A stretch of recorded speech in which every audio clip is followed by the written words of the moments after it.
বিশ্ব বন্ধুত্ব শিখিয়েছি, আমরা বিশ্ব ভ্রাতৃত্ব শিখিয়েছি, বিশ্বের ঐক্য শিখিয়েছি।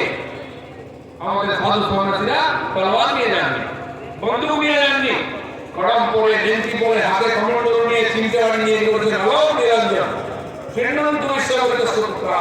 তোমরা সবাই বলতে শ্রদ্ধা, এসব আমাদের কাজ। আমরা বলিনি খালি মুসলমানরাই মুক্তি পাবে, বাকি সব পাপি মেরে ফেলো। আমরা বলিনি খ্রিস্টানরাই খালি মুক্তি পাবে, বাকি সবাইকে মেরে ফেলো। আমরা জিহাদও করিনি, আমরা ক্রুসেডও করিনি। আমাদের ভ্রাতৃত্ব বিশ্বস্ত, বিশ্ব ভ্রাতৃত্ব। আমাদের মহাপুরুষরা স্বর্গ করেছেন মাতামে পার্বতী দেবী পিতা দেব মহেশ্বর বান্ধব শুভভক্তস্য অসুরধৈব কুটুম্বক। মা পার্বতী বাবা দেব তিন আমরা তার সন্তান, সবাই ভাই ভাই, আর সারা বিশ্বের লোক আমরা আত্মীয়। বাকিরা কি বলছে? ওদের মুসলমানের ভ্রাতৃত্ব মুসলমানের জন্য, বাকি কেউ তার ভাই নয়, যেটা মহারাজ বললেন। খ্রিস্টানের ভ্রাতৃত্ব খ্রিস্টানের জন্য, খ্রিস্টান ওয়ার্ল্ড, মুসলিম ওয়ার্ল্ড, আর আমাদের বিশ্ব চরাচর আমাদের আত্মীয় বন্ধু, আর সবাই ভগবান শিবের বংশ। আমরা বলি সেই পরমাত্মা আপনার মধ্যে আছে, আর আপনার আত্মা আমার আত্মা এক, তাই আমরা পরমাত্মা।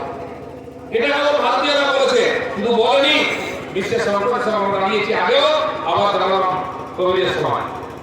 যেখানে বিশ্বের সংকট আছে, মানবতা সংকটে পড়ছে, ভারতের ডাক্তার, নার্স, ওষুধ, এনডিআরএফের টিম, খোঁজি কুকুর পৌঁছে গেছে।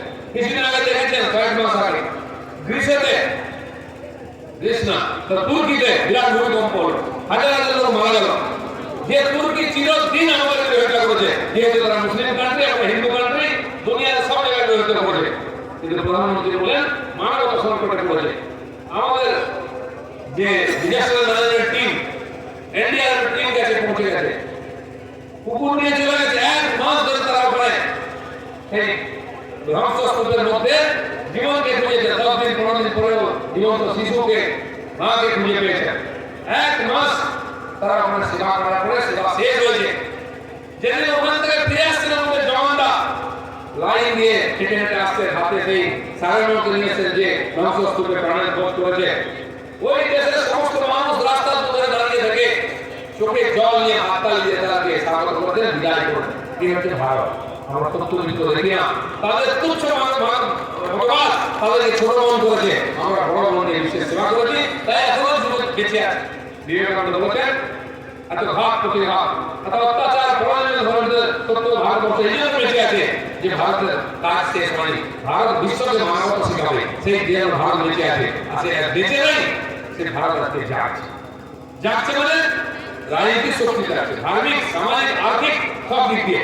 তাই 54 সালে প্রথম যখন কুম্ভ হলো, সারা ভারতবর্ষের সাধু সন্ত, তপস্বী, বিজ্ঞানী, চিন্তক সবাই একত্রিত হলেন, চর্চা হলো।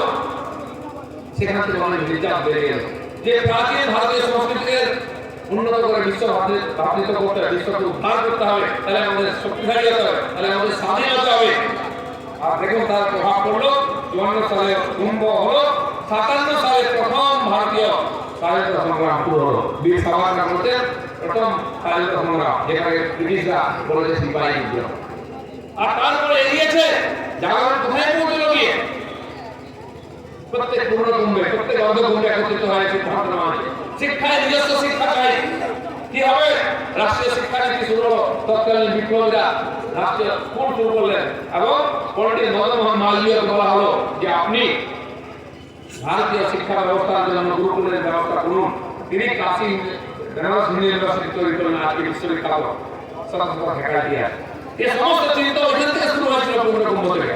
পরবর্তীকালে সেই জাগরণ চলে গেছে স্বাধীনতার আন্দোলনে, যেমন বিপ্লবীরা করেছেন, রাজনেতারা করেছেন, সাধু সন্তরাও সন্ন্যাসী বিদ্রোহ করেছেন ব্রিটিশের বিরুদ্ধে।